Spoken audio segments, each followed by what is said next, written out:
Rainer Werner Fassbinder, tysk filmkunstner, døde i 1982, kun 37 år gammel, men alligevel lykkedes det ham at skabe ca. 40 spillefilm. En utrolig kraftpræstation, men også et utroligt menneske.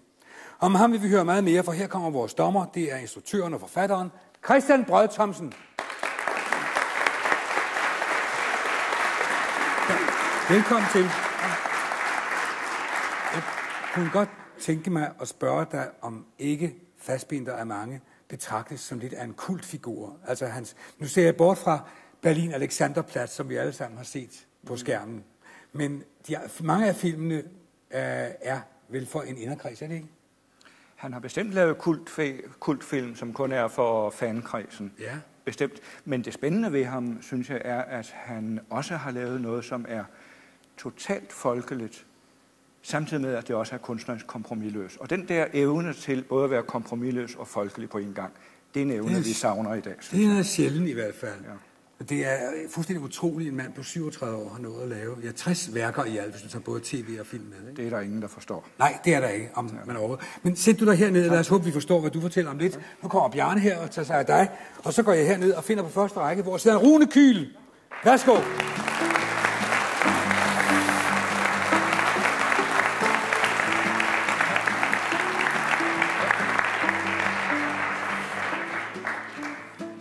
Rune, du er 24 og litteraturstuderende og bor på Frederiksberg, altså lidt her i nærheden. Ja. Hvad var grunden til, at du begyndte at interessere dig for Fassbinder? Altså grunden var selvfølgelig, at jeg stiftede bekendtskab med nogle af hans værker, og så blev meget begejstret for netop den kompromisløshed, som Brød Thomsen snakkede om før. Den evne til at konfrontere os med vores fortrængninger. Men det er 8 år siden, du begyndte at interessere dig for ham? Det var 8 år siden, at jeg sådan for alvor blev opmærksom på ham med navns nævnelse og så videre. Det var, da Berlin Alexanderplatz blev vist i fjernsynet. På fjernsynet, ja. Men altså, jeg har allerede fra jeg var 10 år, har jeg en meget levende erindring om, at jeg så en af hans film i fjernsynet, den der Martha. Aha. Men du interesserer dig ikke alene for Fassbinder, men for film i almindelighed, litteratur, billedkunst, musik, og du har ovenikøbet fået lært dig tysk ved at studere så meget af Fassbinder. Ja, for da han døde, der kom der en masse bøger om ham, som jeg så læste. Som kun var på tysk? Ja. Det er jo en tragisk livshistorie, han har gennemgået, men en spændende person. Og vi kan høre meget mere om ham lidt. Så hvis du vil tage plads derop, så vil jeg gå over til Christian Brød Thomsen og få de 7 spørgsmål, og lad os så se, hvordan det går. Her har vi spørgsmål nummer 1, og spørgsmål nummer 1 lyder: ved sin død var Rainer Werner Fassbinder en af verdens mest produktive og anerkendte instruktører. Han havde netop vundet Guldbjørnen på Berlinfestivalen for filmen Veronica Fosses Længsel. Han havde i de 14 år, han nåede at lave film, skabt flere end nogen anden instruktør på så kort et tidsrum. Så meget mere ironisk kan det virke, at han som ung havde svært ved at få foden indenfor i filmbranchen. Da Fassbinder som 20-årig søgte optagelse på filmskolen i Berlin, blev han afvist. Optagelsesudvalget mente ikke, at han havde nogen fremtid inden for filmkunsten. Og så spørger jeg dig, hvordan lykkedes det alligevel Fassbinder at komme i gang med at lave film? Er spørgsmålet forstået?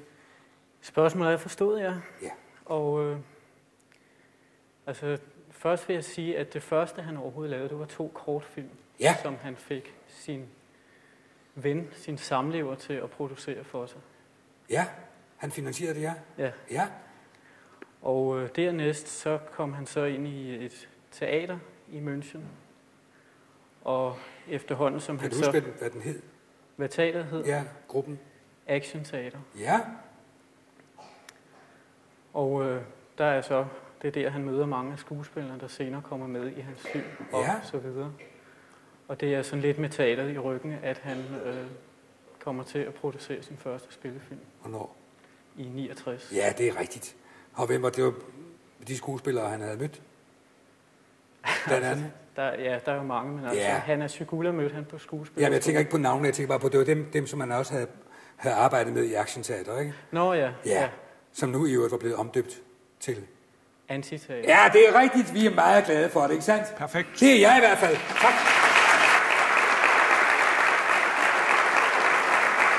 Skal vi tage den næste? Godt. Her er spørgsmål 2. Og nu skal du se. Vi skal nu se en bid af en Fassbinder-film. Men det bliver uden lyd. Og så vil vi gerne spørge, hvad hedder den film, vi her ser slutningen af? Og hvad er det for en plade, der lægges på grammofonen i filmen? Vi ser.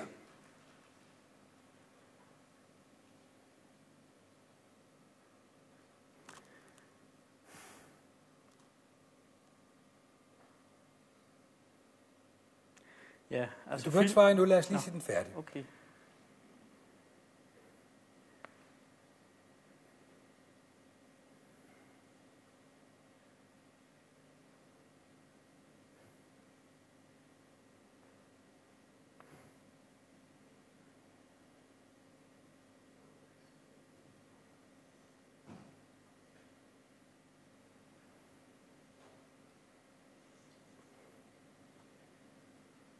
Ja, det er mærkeligt at se en film, der er så intens uden lyd.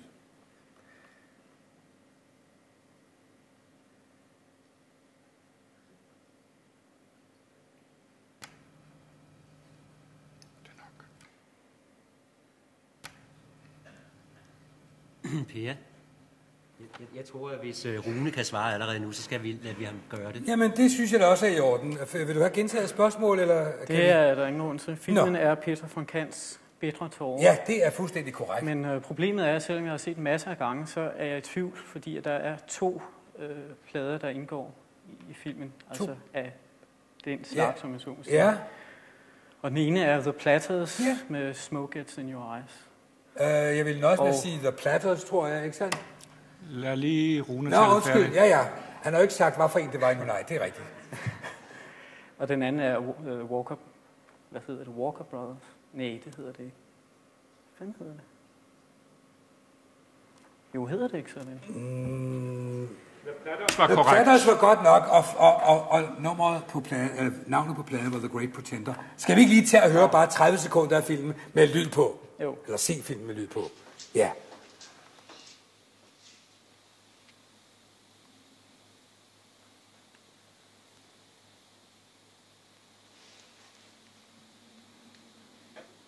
Ja, det kommer. Jeg skal lige sætte pladen på.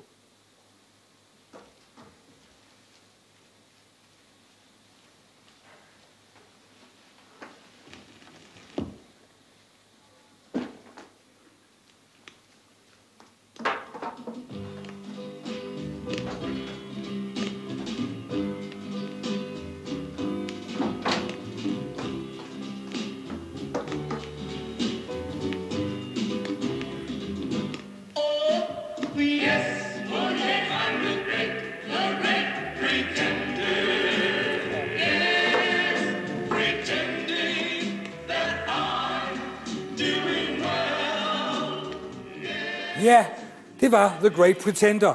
Og du svarede, at det var Peter von Kants Bitre tårer, og det var The Platters. Og dermed er vi godt tilfredse, ikke sandt? Bravo, fint.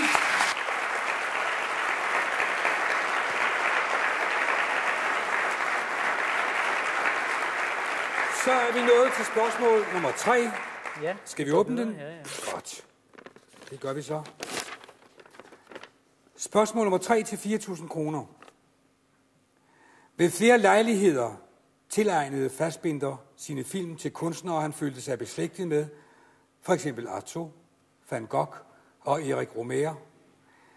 Hans sidste film, Keral, var imidlertid tilegnet hans venskab med El Hedi Ben Salem Mbarek Mohammad Mustafa. Hvem er han? Ja, det er den mand, som spiller hovedrollen i Angst og Sjæle op, Det er helt korrekt. og som i en periode boede sammen med Fassbinder. Som, ja. Hvor er han fra? Gud.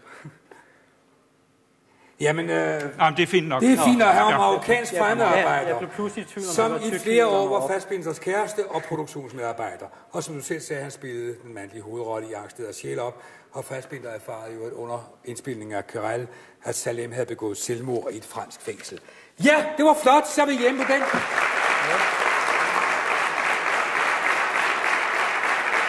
Så står der spørgsmål 4 til 8.000. Og vi prøver igen. Og vi prøver igen. Det gør vi. Godt.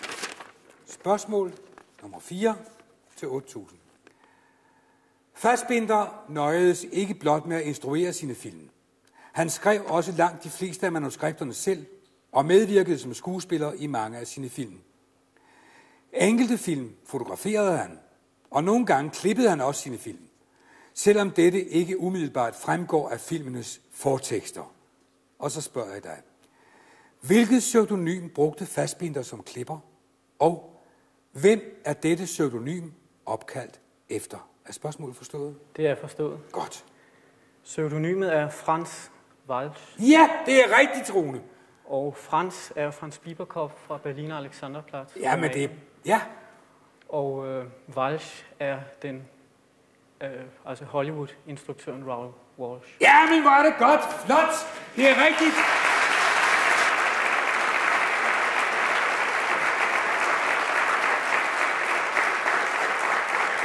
Raoul Walsh var en af Fassbinders yndlingsinstruktører. Ja. Så spørger jeg ser spørgende på dig for at se, om vi skal gå videre. Ja, vi går videre. Vi går videre. 16.000 kroner hedder det nu på spørgsmål nummer 5. Og det lyder. Ved sin død som 37-årig havde Fassbinder nået at instruere 60 enkelttitler for biografer og tv, og vi skal her se ham i arbejde som instruktør.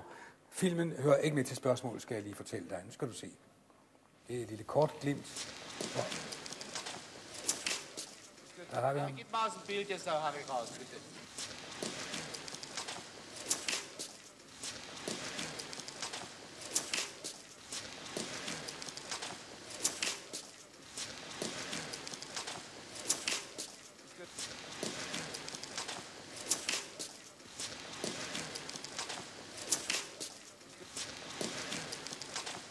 Ja, sådan så det ud, når han arbejdede.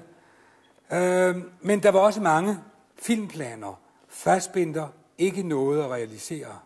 Jeg vil gerne bede dig om at nævne mindst 3 af disse urealiserede projekter. Er spørgsmålet forstået? Spørgsmålet er forstået. Godt. Så vil jeg først nævne en filmatisering af P.T. Grillis roman Kokain, skulle den hedde. Ja, det er helt rigtigt. Og Ich bin der Glück, dieser Erde var en film, han ville lave med punksangeren Joachim Witt. Jamen, det er helt korrekt. Og hvad skal vi tage som det tredje? Altså, han ville for eksempel filmatisere Gustav Freitags roman Sol und Haben Ja, som det er rigtigt. tv-serie. Jamen, så har du jo 3. Jamen, det er flot! Bravo. Ja!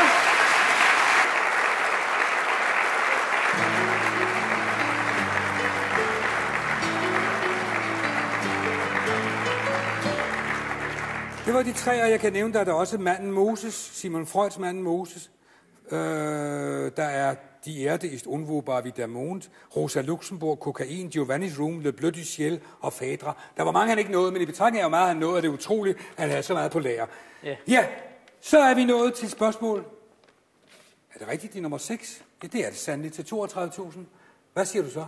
Jeg siger, at vi prøver. Vi prøver! Se, hvad der sker. Ja. Ja, men så gør vi det. Ja. Og nu skal du se, hvis jeg hiver den her af, så kan du få lov til. Og sådan. Skal du se, her har du spørgsmålet på tryk. Og så lukker jeg dig ned her, og håber, du ser godt. Og du kan høre, hvad jeg siger. Kan du det? Jeg kan godt høre, hvad du Det siger, er ja. godt. Hvor er vi heldige i dag. Spørgsmål nummer 6 til 32.000 kroner lyder. Fassbinder optog til en af sine film 2 vidt forskellige slutninger. Hvad hedder filmen, og hvad er forskellen på de 2 slutninger? Er spørgsmålet forstået? Spørgsmålet er forstået, og filmen hedder Mutter Køsters Himmelfart. Mutter Køsters Himmelfart, det er rigtigt. Ja.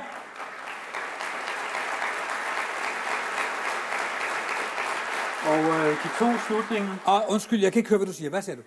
de 2 slutninger, der er det sådan, at den oprindelige, den første slutning, der sker der det. Det vil sige, det sker ikke rigtigt. Det står kun som tekst på lærredet, at Mutter Køsters efter at være blevet involveret i sådan en gisselaktion, der bliver hun skudt af politiet. Er det tilfredsstillende refereret? Det er fuldstændig korrekt. Og den anden version? Den anden version, som han lavede for at tilfredsstille de politiske dem, der kritiserede den første slutning for at være for pessimistisk, den er så nemlig meget optimistisk. Fordi at det ender med, at Mutter Køster sidder helt alene tilbage der, hvor hun var blevet holdt som gidsel, og så kommer der så en mand, portneren i huset der, og inviterer hende med hjem på aftensmad. Det er flot, det her!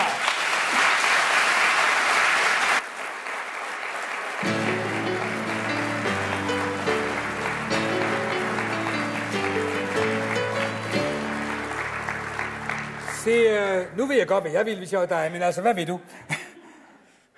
Ja, jeg ved det ikke. Du ved det ikke? Kan du give mig et råd? Det kan du ikke, nej.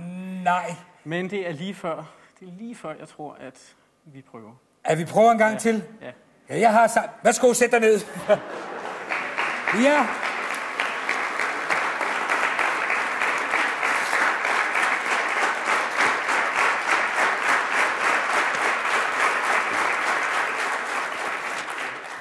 Jeg må sige, at den unge mand mangler ikke mod. Nu skal vi se, hvordan det så går. Spørgsmål nummer 7 til 64.000 kroner lyder. Fassbinder arbejdede sammen med 4 hovedfotografer. Nævn mindst 3 af dem, og nævn for hver af dem 2 film, som de har fotograferet for ham. Er spørgsmålet forstået? Spørgsmålet er forstået, ja. Godt. Jeg vil først nævne Sava Schwarzenberger, Ja. og der vil jeg nævne Berlin Alexanderplatz og Lola. Må jeg lige høre, hvad sagde du? Berlin Alexanderplatz, og hvad mere? Lola. Og Lola, ja, det er korrekt. Og så vil jeg nævne Michael Ballhaus, Ja. og der vil jeg tage kinesisk roulette og Maria Brauns ægteskab. Kinesisk roulette og Maria Brauns ægteskab, ja, det er også korrekt. Og så vil jeg nævne Dietrich Lohmann. Ja. Og der vil jeg tage Kærlighed og Kolderen og Ja. Katzelmacher. Og Katzelmacher. Katzelmacher, ja, det var rigtigt! Bravo! Hurra!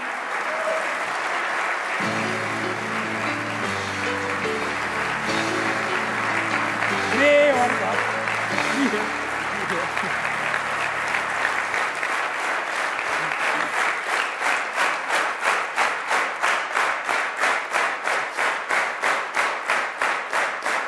Det var jo nok dejligt. Kom ind med den der. Nu skal du bare se. Nu skal du holde den der. Så skriver jeg her, det er i dag den 23.11. Og vi skriver første gang i lang tid 64.000 kroner. Jeg skriver det også med bogstaver, hvor du ikke skal tro, det er løgn.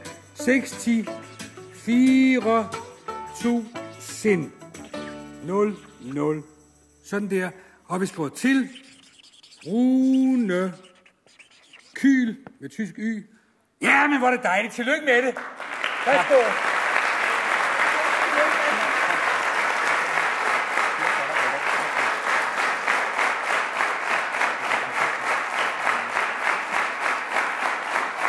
Jeg synes, det er dejligt at komme af med lidt penge. Han fortjener det. Hvad vil du bruge alle de penge til? Ja. Nå, det skal du ikke fortælle om nu. Men jeg tror nok, at... Ja, Christian Brødtom, jeg har faktisk gjort mig umage for sådan at overbevise mig om, at jeg vandt skam ikke, fordi så gjorde det ikke så meget. Så jeg har ikke tænkt så meget over den del af det. Tillykke. Tak. Tillykke. Jeg har et tillægsspørgsmål. Det gælder ikke for pengene. Har du set Fassbinders videoproduktion Das Kaffeehaus? Nej, det har jeg ikke. Jeg vidste det. Her har du den. Tak.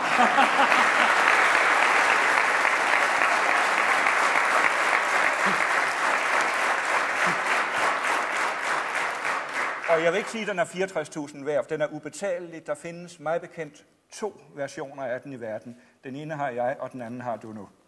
Tillykke. Bravo.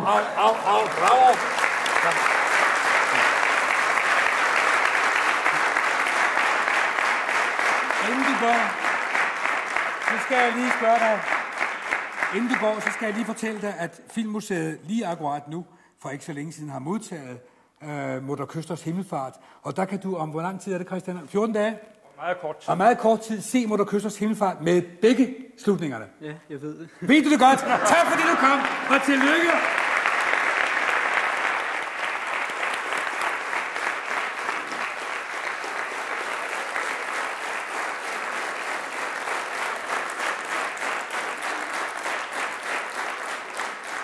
Ja, så kom vi til vejs ende for i dag. Men jeg synes også, vi kom vidt omkring og kom endelig af med nogle penge. Jeg synes i hvert fald, det var spændende. Og hvis de vil se mere spænding, så luk op igen på næste fredag. Sidste gang, vi kommer i luften. Næste fredag, samme tid, samme kanal. DR TV. Tak for i aften og på gensyn.